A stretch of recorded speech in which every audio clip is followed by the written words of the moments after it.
Story time on how politics ruined my last relationship. So let me set the scene for you. I was dating this guy. We've been dating for 5 months.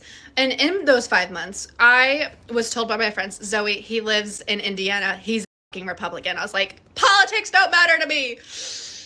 What was I wrong? And so I was like, it's fine. I don't care. I'm going to get to know him first. We'll decide later.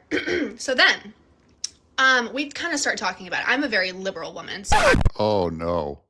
Never date a liberal woman. That's like putting an X next to a Democrat on a ballot. Welcome to John Mike Keene as we go into the crooked, awful mind of a liberal woman. I am obviously, like, very much, everyone knows that I'm a liberal woman. My brother's gay. All my friends are gay. Okay, hold on. Her brother's gay, so I guess I'm glad I'm not a liberal woman, or my brother would be gay. How does being a liberal woman turn your brother gay? Or how does your brother being gay turn you into a liberal woman? I have a lot of gay people. I have gay people in my family. It never occurred to me to become a liberal. Knows that I'm a liberal woman. My brother's gay. All my friends are gay. Also, like, abortion rights, female rights. But anyways. Whoa. What was that? What causes someone to do that laugh? It's like when the cat sees a bird in a window and they go, "Gat, gat, gat, gat, gat, gat, gat." But anyways, so I would, like, always ask him. I'd be like, what's your politics? Like, where do you lean? And he was just like, well, like, socially, I'm a liberal, but economically, I'm a Republican. Okay. Also, he was a 28-year-old man. That's the first red flag, because if there's a 28-year-old man and he's single, there's a fucking reason that he's single. But anyways, so then I'm like, well, like, what makes you, economically Republican? Because, like, I could give you a whole bunch of facts right now that prove that you shouldn't be. And he was like, all of his info is from his friends. And I was like, you get all your information from your fucking redneck friends. Obviously, you can't trust them. You need to do the research yourself. And if you do the research, I told him, I was like, I'll support you based on your decision if you actually research it yourself. Like, I won't care if you're a Republican.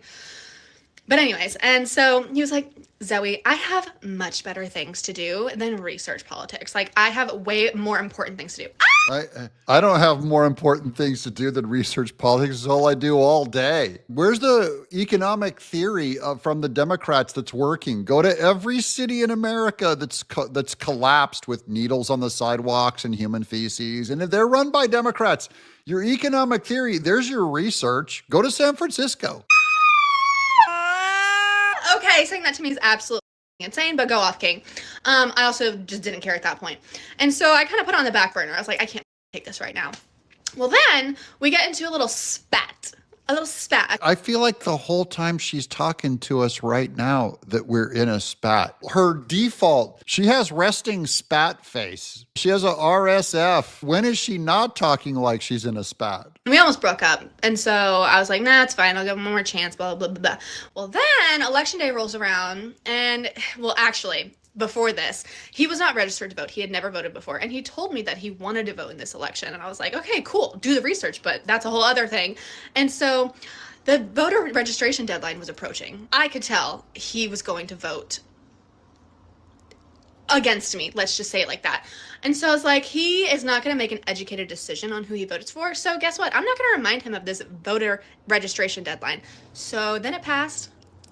He didn't register to vote. So there we go. It was saved. He wasn't going to vote. I wouldn't have to deal with it then. This lady is anti-democracy. She's anti the vote. She's trying to stop the vote. Look at her laundry back here. She's a slob. Lady, you need to learn, you know what you need to do to be happy? You need to learn how to do some laundry. You need to do some laundry for your conservative man. You should probably learn to cook for him too. You're not just a physical slob. You're a mental slob in that your brain is a dumpster fire. I'm John Mike Keene.